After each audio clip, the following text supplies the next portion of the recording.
Wetin dis Baba dey talk, Bishop Kukah, saying electing Pope is not Emilokan affairs. Let Africa win World Cup first.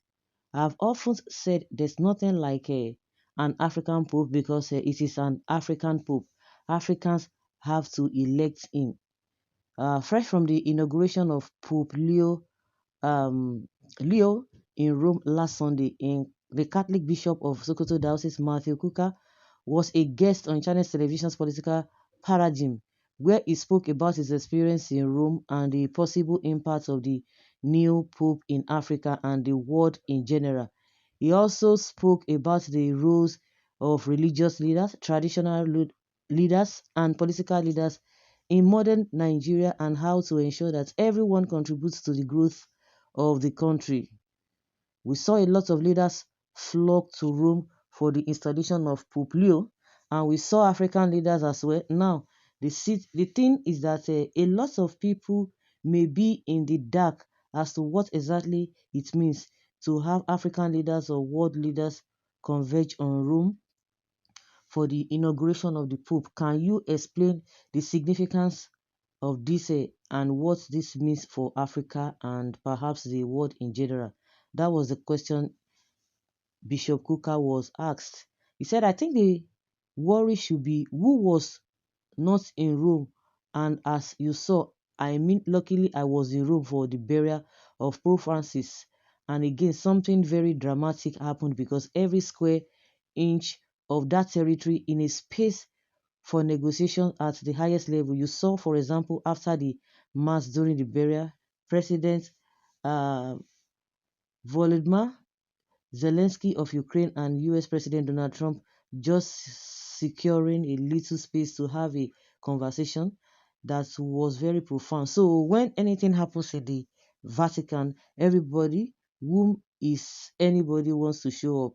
There's always drama because usually Vatican protocol is slightly different from the things you are familiar with. I remember the burial of the Pope when we had this drama. Former President Robert Mugabe, for example, being beside the United Kingdom, Iran being beside Israel, and so on and so forth. So because they are arranged in alphabet, sometimes the most unlikely people show up, including people who are not even talking to one another, and that is why it is a massive moral space, and that is why you saw the kind of people that showed up.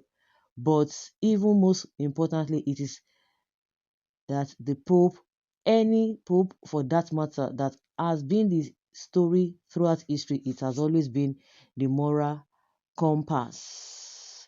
That is what this guy is telling us. But what has that got to do with Emilokan? Abi no be Emilokan.